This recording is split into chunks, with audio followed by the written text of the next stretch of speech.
Hey, it's DJ. Before we get into today's episode, I wanted to let you know about something I just launched. If your caseload isn't full and you're not sure why, I think my new full practice review can help. I personally audit your Psychology Today profile, your website, your Google business listing, your social media, everything you have out there. And I tell you exactly what's working, what's broken, and what to fix first.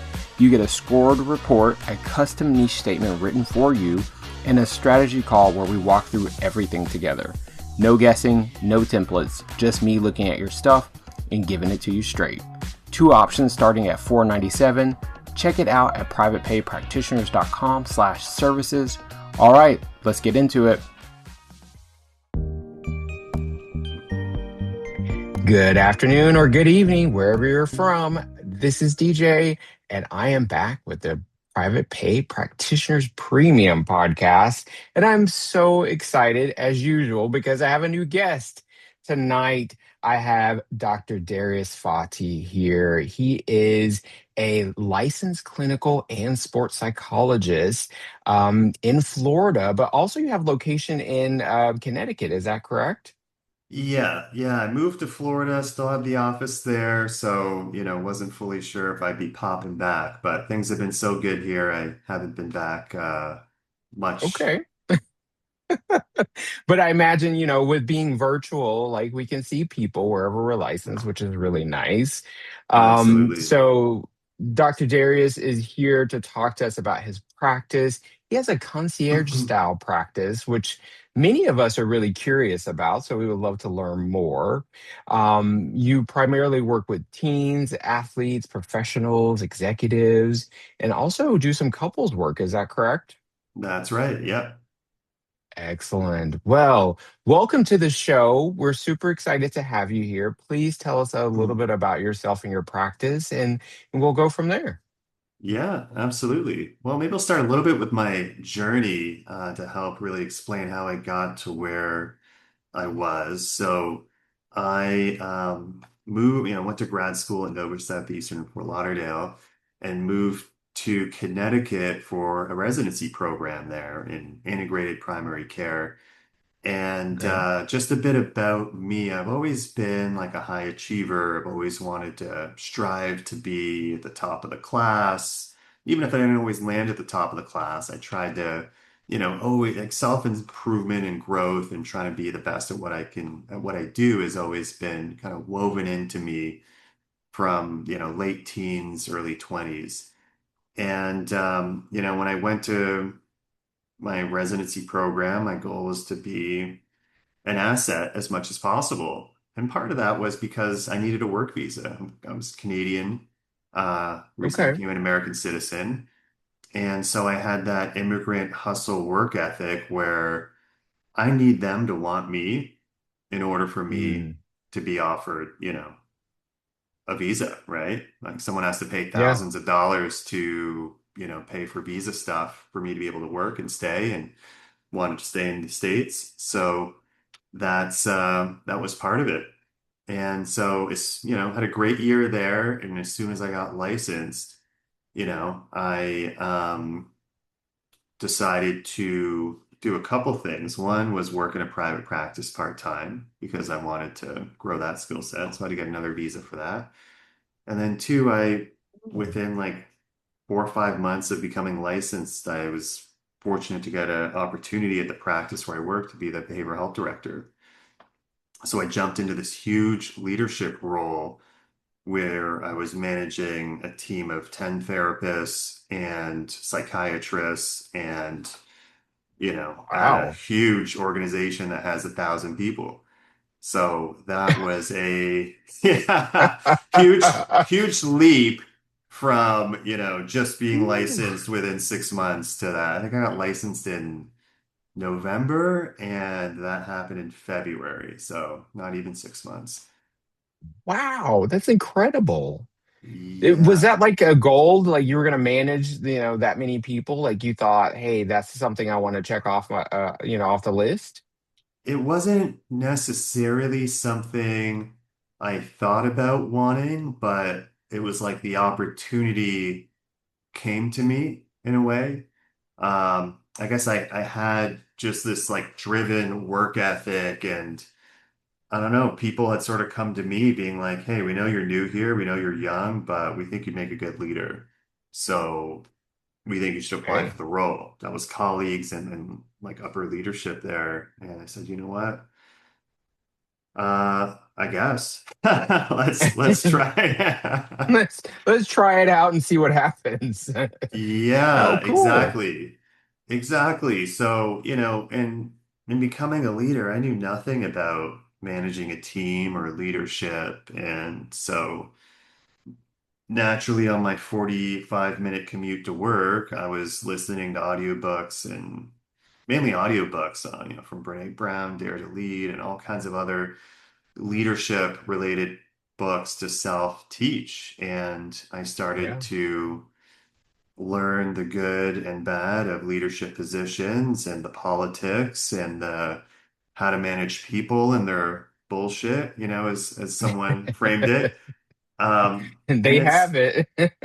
they have it. You'd be surprised, therapists are just like everyone else, and managing them is not inherently easier or harder than any other, role. So that's also fascinating, right? You sort of, Right. I don't know, you sort of imagine, therapists or healthcare professionals are at some type of higher standard, but, I don't Hmm. know that that's true because in talking with other leaders, the problems they had managing teams and people Yep. and personnel and all that. So that's, one of the areas, that experience. I was there for 9 years, which, was a long time. And, I grew up That and is.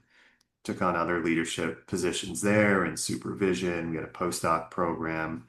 Hmm. So, I was there for a while. And all the while I was working in this private practice in this town called Darien, Connecticut, which is just known for having a lot of successful, wealthy, high-achieving people.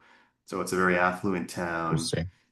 I think the cheapest home in that town is probably 1.5 million or, 1.2 um, and up. And taxes are extremely high, cost of living is extremely high. So Sounds like it. you can do the math. So I had this Yeah. leadership role on the one hand, and in that health center, it was a great place to work. We primarily work with Medicaid and insurance-based population. In the evenings and on Fridays, I was working with um, executives, professionals, millionaires, and their teams with all of their stuff. So Okay. I was both in a leadership role, learning and experiencing what it's like to be a leader at a high level and dealing with the nitty-gritty day-to-day of what leadership leaders deal with, who work in high-level positions. Right. So, So you were learning on like both at both places, really. You were right. getting, some good education and understanding of how to run a business and then understanding of how other people run their businesses and learning about like probably like how their household are ran as well too, right? Because those people with these million-dollar Yeah, houses, they probably have staff, right? They run companies. right. So you're getting like some Nannies, insider. housekeepers, Yeah, drivers. Yeah, but all that. also I was learning about the leadership pain points that they dealt with at their companies and those Of course. stressors and the demands of a high intensity lifestyle. I mean, these people I saw, all work 50 plus hour weeks, including Right. commuting time of like an hour each way. So doing the math, these are Nuts. like 60 to 70-hour work weeks. And I myself was in that same role. I was commuting 45 Yeah. minutes each way, 4 days a week, plus, 40-hour week, plus 10 hours of private practice a week. So it was this interesting parallel of walking in similar shoes to the people.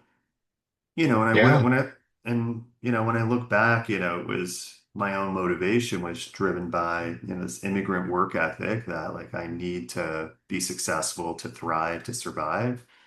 Also had hefty student loans to pay off. So wanted to have a nice lifestyle and not a broke therapist lifestyle. Uh, you know, who Yeah, who like yeah. who likes the broke therapist lifestyle? I mean, it's not No one. right. There's no one, Yeah. but it's offered everywhere, right? It's, I mean, moving Isn't to that the truth? Florida, you see jobs offering like 50, 60 grand a year for a master's level therapist. It's like, how do they get off on offering like such low pay? I mean, you can't afford to live in areas like I live in on 50, 60 grand, or areas that I want to live Yeah. in. So I don't know how people do it. I don't think it's right. And all I knew was I didn't want to be there. So I was finding any way I could to, be at a level of pay and growth where I could, have the lifestyle Well, I it wanted. makes sense to me. Yeah, Yeah. it sounds like you had some visions in mind. Like you had a vision of where you wanted to be. You had the work ethic behind you. You're like, I'm pushing forward. There's a place I want to be, and I know where I do not want to be. That's what I'm hearing. Yeah. Right. Exactly. Yeah. I Exactly. get it. I very similar, right? I'm not an immigrant in this country, but as a marginalized person, often treated in very difficult ways in which I have to position myself as an authority, even though those around me will continue to look at me as if I am less than. Mm, And so right. I have a strong work ethic and I push myself really hard. So I totally get that. But I Yeah. think what Yeah. what drives me is the vision. Like, and Mm-hmm. for me, my vision requires that I am safe. Mm-hmm. I am safe and my family is comfortable. So that's why I work hard. So I Yeah. understand that part. Yeah. Yeah. Yeah. Yeah. Definitely. And th- Yeah. And and I being an think they get immigrant, away with you're paying. in a marginalized position too, in a way. When you look at the reel of Yeah. privilege, it's immigration status on there, and it's different than Right. being a person of color, but it comes with its own challenges. Knowing that you could be kicked out at any point. Absolutely. Yes, for sure. So I definitely can empathize with your experience there. Now, I worked in Seattle, but I wouldn't say I've worked in places that you're describing where my clients had drivers and nannies and all those kind of things. So I'm wondering, with that being in that environment, did that encourage you to continue to do that work with those folks who might be able to, pay you what you wanted to be paid? Yeah, yeah, absolutely. I mean, I think it was important for me to be able to relate to them through having been in a leadership role myself and being able to walk the walk of what it's like to hustle that hard Yeah. for bigger dreams and bigger visions. And also, yeah, they certainly have a budget of being able to pay privately for the most part. Although interestingly, the practice I worked at I was there for 7 years in Darien. They took insurance because even among, the Yep. wealthy, there were many of them who were, frugal in certain ways and wanted to use insurance, and I don't blame them. And It is so true.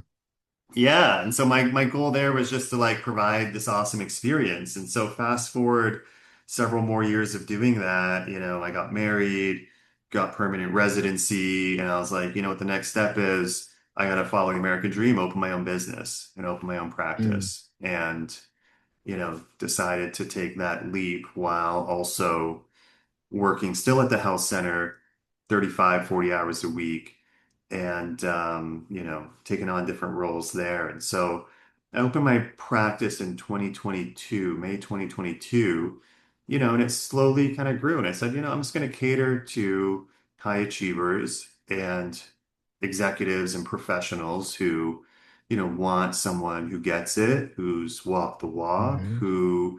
but also who can cater to their needs. And I think that's one, and I think transitioning to kind of what the vision of my practice evolved to be. Um, Okay. so, um, what I feel that population needs is really someone who is dependable, consistent, rock solid, and, a positive example. And what I mean by Yeah. that is, I've had clients say to me that it didn't work with their previous therapist because they were late a lot, or, Oh. you know, or canceled a lot, or just, felt like, I don't know, it didn't feel like a high quality experience. It didn't feel like a very deep therapeutic experience. So, when it comes to trying to position myself as a, concierge style therapist, what that means to me is I need to cater to my clients' needs more so than my own needs in certain ways. And what I mean by that Hmm. is if you need 7 a.m. DJ and I'd rather sleep in till 9, but you're going to pay me $300 an hour, I'm waking up at 6:30 and making sure I'm ready, caffeinated, slept well, and ready to go because you know, that's what I'm signing up for is as an Yeah. executive or professional, you may work 50 hours a week, 60 hours a week, and you only have one, you live and die by your schedule. So you might only have one spot that works for you with family and everything you have going on. So Hmm. I have to really prioritize where that availability is. And so you can Okay. imagine if my hour costs 300, what is their hour cost? What are they Hmm. paid an hour, right? What is their time worth? More than mine, more than mine. So, I hear that. I hear that. yeah, Do you advertise that? Do you say, hey, you need a 7 a.m., I'm going to change my schedule to be 7 a.m.? Or is that something that happens in the moment and you look at your calendar, you say, I don't have anything to fit this guy, but I'm going to make it work? yeah, I think I advertise it indirectly. I think I said, you know, concierge style therapy that caters to your schedule and your needs. So, if someone needs 7 p.m., I'll make 7 p.m. happen. If they need, I try to draw the line at 7 p.m., but if it's a one-off and they need an 8 p.m., sure, I'll do it. I'll do it. Okay. Hmm. Yeah, so Interesting. yeah. All right. What are so tell us, like, what does a day look like for you? Like, what's that typical day look like when you start, when you end? What are you doing in Yeah. between? Yeah, great question. I think it varies week to week. I aim for 25 sessions a week or so, 20 to 25, and that, can factor in some cancellations and what have you. Sure. So, 5 sessions a day, sometimes six. I try to cap it at six because I feel, after six, it's hard to give my best self. And I don't want to Yeah. give, a B plus version of me. I want to give, I want to strive to give an A plus version of me always. So, um, yeah, I mean, it might look like today, I think my first session was 10, 10, 11. I always have an hour for lunch, a 1 to 2, a 4:15. And yeah, had like an hour, 15, 20-minute break, ran to the gym, had a workout, pumped it out, done at 5, Perfect. pick up the son from daycare, and here we are. So it looks something like I love it. that. Yeah, looks something like that, on weeks that are a little lighter, I squeeze in more of that networking. Yesterday I Hmm. went to a local private school here and did a tour and connected. Oh, So I'll squeeze in that fluidly, connecting with colleagues, meeting new professionals in the area. Um, okay. try to do all the things. Right. It's important. For me, it doesn't matter at what stage your practice is. You have to be connected and connecting Hmm. to Hmm. your community and the people within that community. So I'm really glad to hear that, even though you started your practice, you said what, in 2022, Yeah. uh, 2026, you're still doing it, right? Right, right. Yeah, and I'll sort of add a bit to my journey that, I think was interesting was that it was part-time in 2022. I had the health center director role, and so, it was sort of nice passive income, side income, And, it kept growing. Started at one client a week, two, three, four, five, and then I was at like 10 clients a week and getting more calls for more. And so sort of right when that happened, we were in Connecticut in Westport area and we lived in Norwalk, and my practice in Westport. And my wife gets a job opportunity in Florida. Hmm. And so we had been looking at our life a little bit. I was experiencing a bit of that reckoning with, I live in an area that's high traffic, fast pace. I mean, the Northeast, especially that area of Connecticut where we lived, is a very fast pace, go, go, go, work, work, work lifestyle. So Wow. noticing that, this isn't really how I want to live the rest of my life, right? I'm not having enough time for the hobbies. Still working out consistently, but really beyond that, Yeah. everything else was a drag. Trying to Okay. go play tennis in the evenings. Sometimes I'd be in 30, 40 minutes of traffic trying to get to a tennis lesson and back at, No, 7 thank p.m. on you. a, no, exactly. So we made a leap of faith to move to Florida in Palm Beach Gardens, Jupiter, which, is also a very affluent area. And, I left the health center role and I sort of said, I have about 10, 12, 13 clients a week, and I need to sink or swim here. We have a 3-month old. Like, I have to find a way to go Yep. from this to full time to be able to survive and meet those goals. So, Absolutely. and that was the Yeah. Yeah. last year and a half. We moved, November 24. So, and moving to Florida was a big adjustment. Different market, different expectations, different lifestyle. I think, a lot of factors. And a number of my clients, probably 70% of my clients stayed with me in Connecticut. The other 30% wanted that in-person experience, which Okay. I know that's something that comes up a lot in the private practice Yes. space is in person or virtual, right? And I knew in Florida, in Connecticut even, people who pay premium, they want the option to see you in person. So again, it's not about necessarily what's best for me. It's about what's best for my clients and what do they expect. More and more post-pandemic, people were saying, "Hey, oh, you don't have an office in person? Oh, I spend all day on Zoom. Next. I don't really feel like spending another hour on Zoom in the evening." Right. Yeah. Right. That's a Okay. choice we'll have to make as therapists, right? What works best for us. But I said, Absolutely. if I want to be competitive, I don't want to set myself up at a disadvantage to, Hmm. not having an office space. So when I moved to Okay. So Florida, you got an office space there? Like where you see yeah, clients where you are now? yeah, absolutely. I'm in my home office now and I have an office space as well, which, Okay. I probably see maybe like 30% of people in person, but, just people just like That's to not know they bad. can. The others just like to know they could see you if they needed to. Right. Okay. Yeah. So when you Yeah. go to Florida, was it competitive? Are there a lot of providers around there in your area?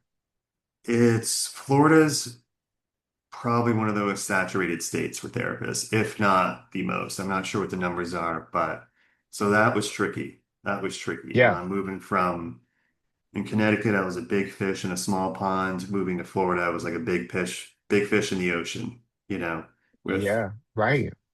yeah. So it was really, really tricky in the beginning to build up quickly. And that's Okay. really where I realized there was this need for sports psychology. The area I live in, we got Tiger Woods who lives, within 10 miles of here, Serena Williams, all kinds of athletes. This is the golf mecca of the United States and the tennis mecca of the United States and the Yeah. football. And we even got hockey and, Hmm. here sports are everything. Sports are life. Sports are, a big part of teens who have successful parents. want their kids on travel teams, want their kids on Right. the varsity team, want their kids on the juniors team, want their kids to aim to get college, what have you. And I had a family member who was going through that in baseball and struggling mentally. I said, Hmm. I need to figure this out because if he's struggling to find help, there's got to be other people struggling to find help with this. And That's smart. So your niche adapted. yeah, yeah, exactly. I was like, what's the market need? What do my clients need? Where does that overlap with my interest? And I used to Right. be a varsity tennis player in high school, and I struggled with the mental game so badly. I struggled with it. There wasn't even sports psychologists in Canada. I hadn't even heard the term back then. I didn't even know that was a Yeah. concept. And so I remember, when I was a teen, I would have really needed someone like me to help me deal with, the pressure of competition, fear of making mistakes, fear of losing, my attitude, my motivation. Right. Why is my motivation tanking and all of that? So that was I guess a key to success on this journey was really finding a way to pivot to something. And it was something that it was coming up in a lot of sessions as well. The teens I was seeing with anxiety, they were on a sports team. They struggled with it Right. at times. I always say that sometimes the niche finds you, Right. depending on the environment, the location, hell, sometimes the weather, will bring in certain people. It's like, what's going Yeah. on? Right. And I think as a private pay practitioner, as a practitioner in general, like sometimes we have to be able to like pivot. Right. I'm Right. like the king of the pivot. I love a pivot.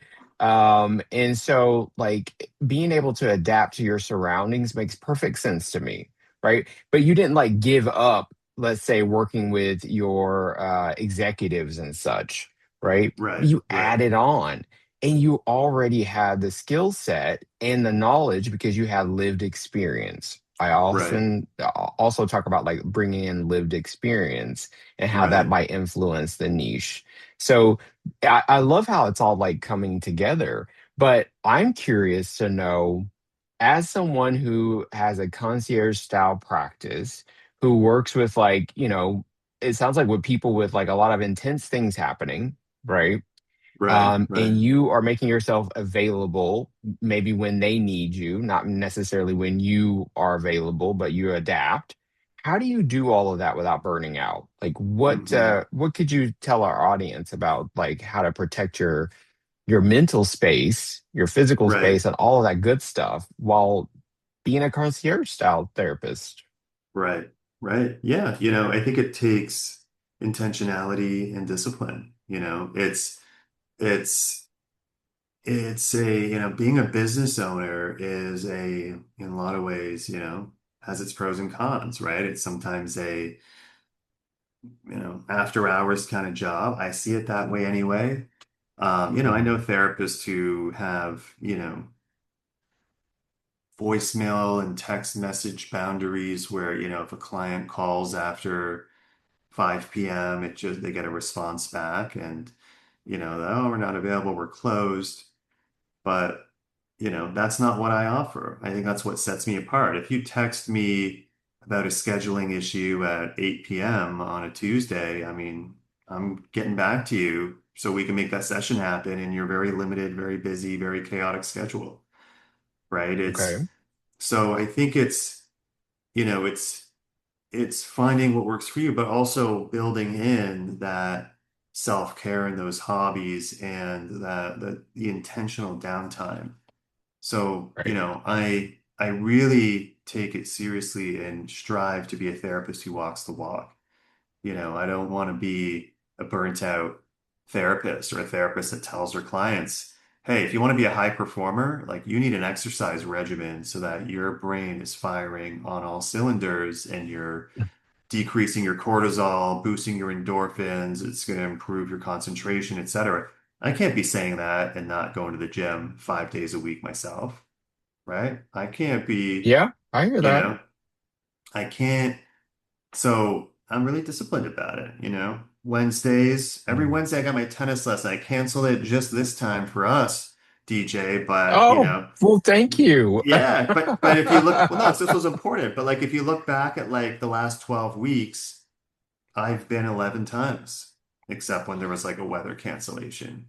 You Hmm, know, if okay. you look at the last, on weekends, I make time for, doing fun things. And what I do on the weekend, I went for a bike ride, I played tennis, I hung out with friends, did stuff with the family, my son, so I try to Hmm. really yeah, walk the walk and be an exemplar and yeah, there's times that get tough, sure. You get stressed out, yeah, but you have to be able to use the tools to manage them, to manage that stress that you'd be telling your clients to use.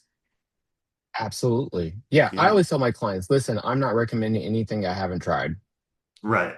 Right. you Exactly. know. You And know, but I also tell them I don't do it perfectly. I am like so imperfect, it's like funny. And I am okay with telling my clients that. And they yeah. love it. Yeah. Yeah. Yeah. No, exactly. Exactly. I'm imperfect too. And we got to just strive to grow. A big thing too Yeah. was I do a lot of addiction work. And Okay. I'm a harm reduction. And this is very common with professionals who work really Hmm. hard, are very successful, and are very busy, and have working careers where happy hours and things like that were normalized. That Yep. they can sometimes develop, drinking, drug, whatever problems. And that's something else where you got to walk the walk too. I can't be someone who drinks 5 days a week and helping my clients learn to drink just 2 days a week, right? Mm, I don't, I think okay. there'd be a lot of dissonance there. I can't be helping you with your drinking if I'm hungover for your 8 a.m. session, It's right? true. Yeah, yeah. Yeah. And I am someone who does drink, but I drink in a very limited, moderated way. And and Hmm. so that's something I've had to be intentional about that, you want to walk the walk. And I think when you ask about burnout, it's if you're doing all the things and walking the walk and following your values as a clinician and what you would do for your clients, the self-care gets easier. That burnout mitigation Yeah. is important. Yeah. It gets weaved in. Well, I would say it's easier if you are private pay versus like an insurance-based practice. Yes. That experience is grueling when you're trying to run a business and other people are in control of the flow of your money.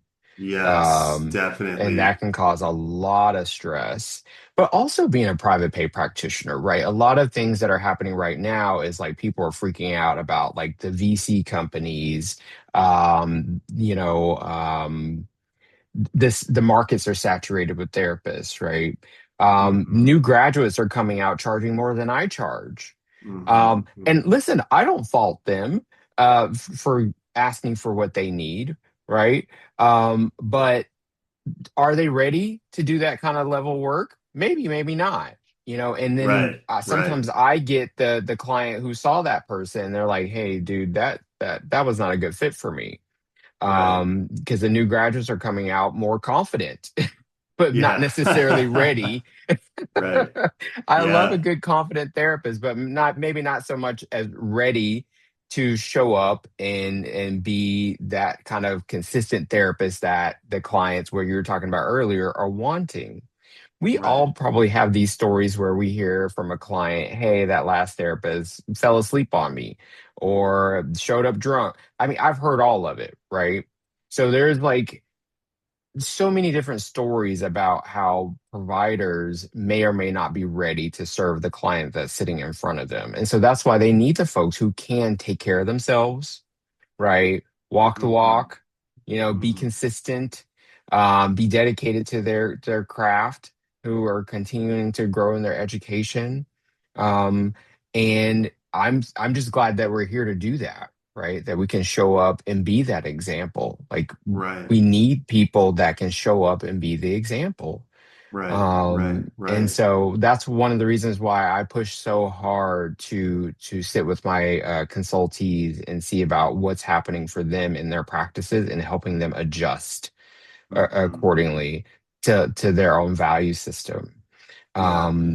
Where So have you many people seen are their just biggest hurting, pitfalls with the consultees you work with? rushing, you know, rushing, throwing businesses together really quick without a plan, without a vision, out of fear, sometimes out of necessity. They're like, hey, I can't make $20 an hour working at this, community mental health. I was like, I get it. I couldn't either. Right. Yeah. Yeah. And so sometimes people putting the cart before the horse, Right. um, Right. Right. and so it's like, oh, we got to slow this down. Right. But the fact that when they come to see me, they are ready to do work. Yeah. And that's what I love. Right. They're Yeah. ready to do Yeah. work. Maybe they did the best that they could. We don't get the, I don't know about your training, but we didn't get business training.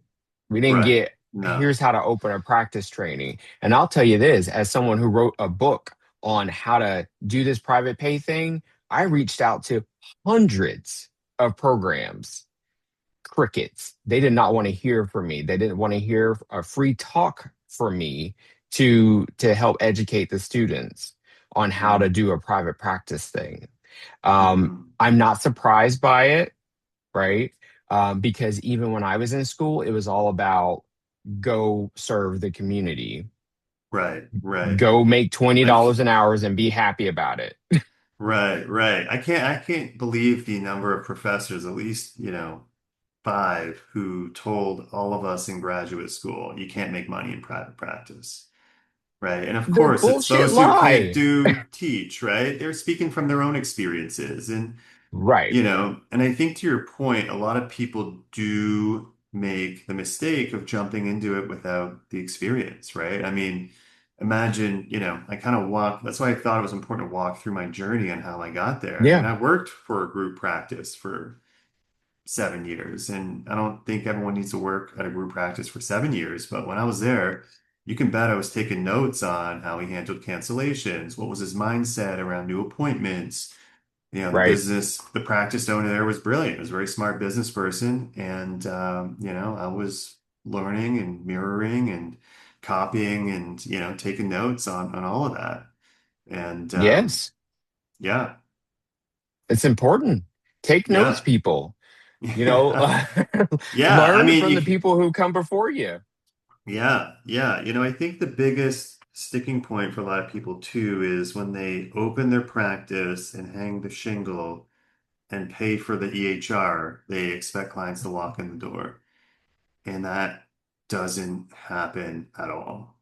That That doesn't does not happen. happen. No, no. Does not Which happen. is which is No, you funny got to because work.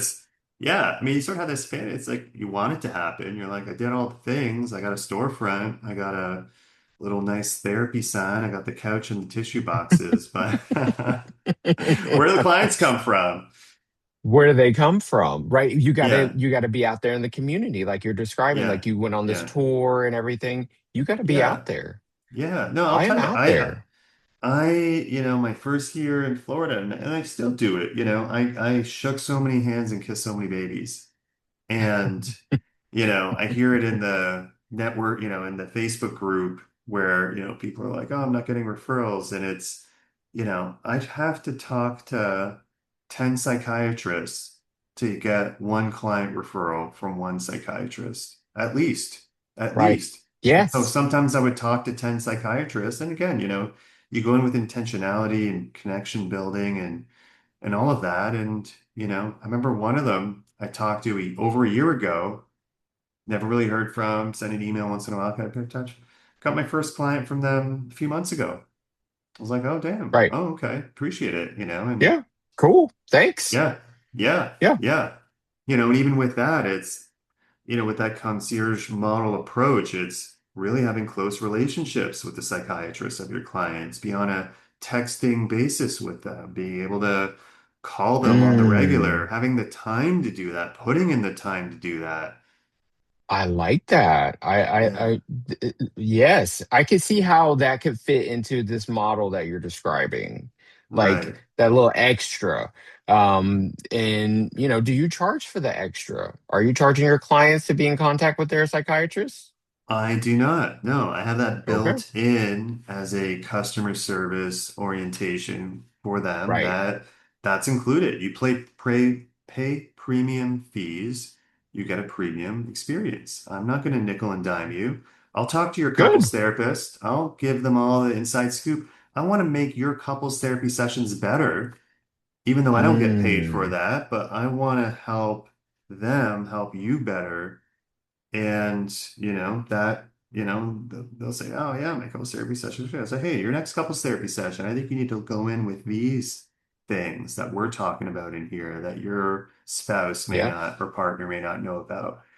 So it's thinking of how to give value. I don't charge for letters either, just sort of like general um, letters. If it's something more involved, I would charge for it, but more the letters for someone at school or for, reasonable accommodations or for whatever the case may be, Yeah. you know. Yeah. Sure. I mean, that's great. But as you said, it's built into the price, Right. right? Exactly. So your Right. your private pay rate is, you said 300? 250 to 300 depending on the service. Okay, 250 to Yeah. 300. I love it. Yeah. That's a great Yeah. number. Wonderful. Okay. Yeah. And then when do you add in additional fees? Great question. I generally don't unless it's if they need extended sessions, yes. If Hmm. you know, they're allowed to text me between sessions, but I don't engage in therapeutic dialogue over text. But, I might respond and review what they're saying between sessions if they want to, you know, send me something to look at, tell me something that happened, I will review it and, be ready for it the next day. But yeah, I generally don't charge extras unless, I try to just bill my time by, the session time. So, if someone wanted me to go and watch their sports performance, I might go for an hour and charge my hourly rate. But I wouldn't, Oh, okay. if they're a 2 hour drive away, that's just probably not practical, right? Right. So, Unless you're going to pay for me to go 2 hours away. yeah, I haven't had that request yet, but if I Not did, yet. I don't know if I'd want to. I hate driving, that's one thing I Oh got my living goodness, in. me too. If I got out of living in Connecticut, it was like sitting in my car in traffic. I just don't, Yeah, I hear you. I'm I hear over it. I'm you. done. I got a 9 minute commute now, DJ. I love it. And I Oh, wouldn't, yeah, I yeah. wouldn't I trade have it. a 3 minute commute from my house to my backyard. I love Do it. you see people Uh, in person or are you entirely virtual? no, Okay. absolutely not. No, I have Yeah. one client who's near me, and we might go to a park and walk. Okay. Okay. Yeah, Cool. I'll Cool. do that. Yeah, I'm Yeah. fine with a walk and talk. But some of the things that you described don't sound too different than what I do for Yeah. clients. Sure. I Sure. do have late appointments, and I do some early appointments. If I'm sitting at this desk, or even if I haven't had dinner yet, and the text comes through, I might respond.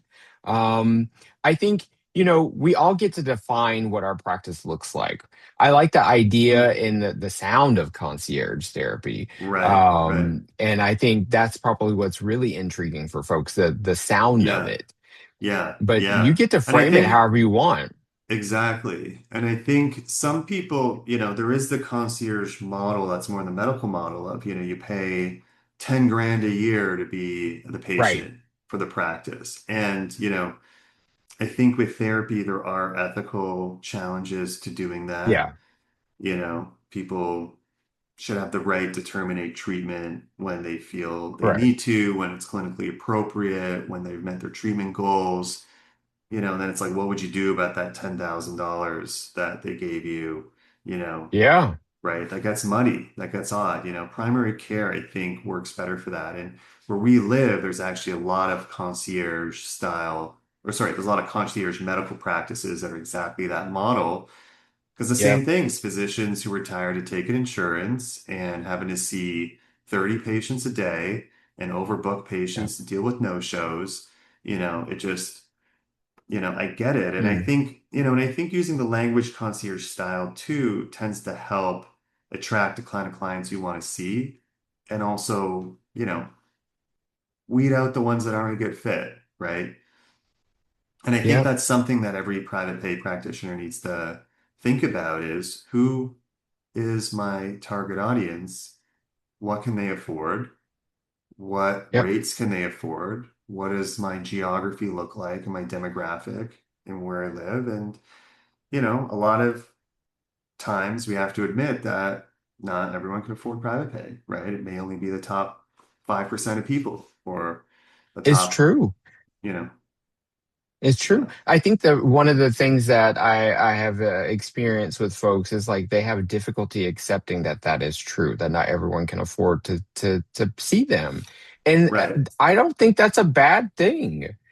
Um, Yeah, I absolutely. I mean, mean, people who work in the, Louis Vuitton store can't afford the bags.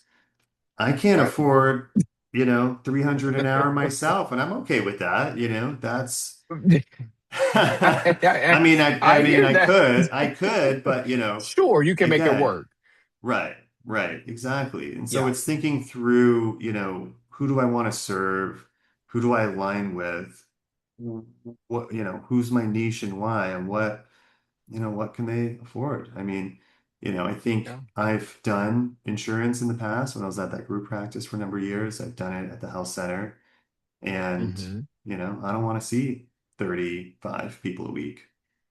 I As hear much fun that. as I that hear that. sounds. I know therapists who do. I No. know therapists who I do. Go for it. I'm done with Yeah. that. Listen, Dr. Darius, I want to see if anyone in the audience would love to ask a question. Anyone have a question?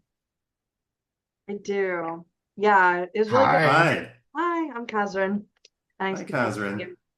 I loved hearing about your work and what you do and how you describe it. And I was really excited to come today because I have a concierge style practice based out of Pennsylvania, but I'm in Florida and a couple other states as well. And I work with a lot of new to therapy clients that specialize in sleep Hmm. and insomnia, and a lot of executives and high achievers struggle with that. And Hmm. oftentimes they want to know what's the deliverable? Like when I refer out to a therapist, what's the expected outcome or the deliverable of the work together? So I think the sports psychology is really cool. I don't have anybody on my referral list. I'd love to hear more about that if you're open to meeting. And what can they expect to change? Like what's their vision for that type of work? Hmm. I For the love it. sports psychology work or just in general with the clients I see? Both. Yeah, making a Yeah. referral, what would be the languaging I would use to describe what can they expect to get from it? Yeah. Yeah. Great question. I would say, one, I do like have a list of specialties on my page. I mean, I do the depression, the anxiety, the trauma, the addiction work, all the things, along with, not everyone I work with is executives. Maybe it's about 30% of my client base is that currently, that fluctuates from time to time. Um, so it's, I think when people refer to me when they want someone who is good, consistent, gets great results, reliable, and who can offer great collaborative care, right? If you referred me a client, you'd have my personal cell and you were seeing them for sleep. I was seeing them for whatever condition that they had. And, we'd be collaborating. Maybe they had an addiction issue and you were seeing them for sleep. And certainly we have a lot to explore about how those overlap and intersect. So that's generally, when someone wants quality and consistency and reliability, they come to me. Um, I'll add to, I can count on one hand the amount of times I've ever canceled on a patient since having my practice, literally. And, how do I get there? It's really good self-care, really good health and lifestyle choices and behaviors. And, sometimes I've seen people when I'm sick virtually and I push through it. It's again, putting the clients first over myself, right? I mean, could you imagine having a doctor's appointment and you were really looking forward to it, really needed it, and you catered your day around it, and then they cancel on you, right? Oh, I mean, happens all the that's time. yeah, well, it Of does, course. right? It's and you get I've life been in the happens and car in the parking lot. Yeah, yeah, yeah. And again, not everyone wants to operate the way I operate, but I'm sure. explaining what my service level is to people. I'm really, really Yeah. dedicated. I don't know if I answered all Yeah. your questions, Kazrin. Did I miss one of them? Yeah, that makes sense. It sounds like it's like a really solid container. Like they can go there and have a lot of consistency. And then you also mentioned like improving the couple therapy work as an example, like the collaboration. That's something I Yeah, think do a lot. It's like you're working with your doctor, your rheumatologist, your psychiatrist, and the sleep affects all of it. I hope yeah, everybody get on the same page. That's a benefit of working with me. Is like we can right. I can be like team player and help everybody Yeah, communicate. So I heard yeah. that you can improve outcomes of other work they're doing too. Right, right. Yeah. And with any, when any client comes in, I am looking at what their treatment goals are and what, we're developing SMART goals for whatever their thing is. Maybe they want to reduce their anxiety by 30%. Maybe they're feeling burnt out. Maybe they're having marital issues. So I do see all of that kind of stuff. Maybe they have depression. I see a lot of executives who, burn out, have a depressive episode, struggling to function, substance use. So with all my clients, I'm coming up with, specific and measurable target goals and revisiting that, every few months. So not for the purpose of insurance, but for the purpose of their well-being and, keeping sessions intentional and assessing progress and all that. Mm, yeah, it sounds great. I like what Catherine said about the container Right, piece and the right. collaboration that you do. I think is super important. I think a lot of us want to do that for sure. I think there's some other barriers in place, like being in contact with that psychiatrist who maybe is running like a maybe an insurance-based practice, and they don't have the flexibility to be on the phone, and you end up talking to the office manager or whoever, right? I think there's so many other things, of course, that happen outside of our control. But if you can, why not? Right? If you can be in collaboration, why not? If there's no barriers, sure, try it out. I think it's important. I think the clients will always benefit from that level of care. Um, and I'm just, really aware that not everyone can do that, even if they want to. But I really like this idea of the concierge model, and I'm really, excited that you were able to come here and tell us a bit about it and a lot about yourself. And I think that's the one thing that I really love about being on this podcast is that I get to learn more about people, my colleagues, right? And so many of the folks who have come here have just become good friends. And I love connecting with people, and I have said this before. We have not had a lot of male providers on here, and I'm like, where Oh. are the male identified providers at? Because and I said one time, I said, well, maybe Yeah. they have all their shit together. They don't need to they You don't need to know. come on and talk to me. Hey, I may sound like I have So all my shit together, but I still, always have room to grow, always room to improve. But of course, yeah, we all do. I listen, thank you so much for coming on the show. Is there anything that you would like to share with the audience? Like, do you got a book? You got a program? You got anything you want to promote? sure. I do, I have my website, psych fitness, PSYCH fitness, ONE.com. If you want to learn more about my practice and what I do. And for other therapists out there, I do see a lot of therapists in therapy, and I also offer supervision and consultation.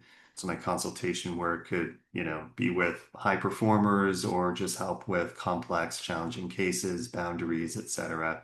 So if there's one thing I love as much as clinical work, it's working with therapists and supporting them with what they love to do as well. Yeah, me too. I love it. It's amazing work. And are you on social media at all? I am, I got a love-hate relationship with social media. I got some viral posts on there. So that's something I Oh, could talk about another time, but it's at Dr. Psych Fitness on Instagram, at Dr. Psych Fitness, and I think on Facebook as well. So if anyone wants to follow me, you can see some of my viral videos on there and but with social media, that's one of those things I set boundaries with. So I currently don't, I kind of go on and off with it. I'll delete it for a month, pick it up for a month, delete it for a month, so but yeah. when I'm on there, happy to connect. Nice. I'm going there right now to check out these viral videos. So everyone go there, check out his viral videos. Dr. Darius Fathi, please come back anytime. We love having guests come back. So anything you want to share with us, you're welcome anytime, okay? Thanks so much. This was so much fun, DJ. Great conversation. Appreciate everything you do in the private practice, network group, and yeah, just happy to be here and share my story. So thanks. Awesome. Everyone, I have been DJ Burr, and this has been the Private Pay Practitioners Premium Podcast. I will see you next week. Bye.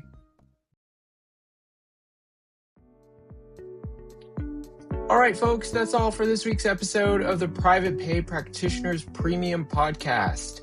Thank you for hanging out with me, and a huge thank you to my guests for showing up and keeping it real. If you're a private pay practitioner with something to say, I want to hear from you.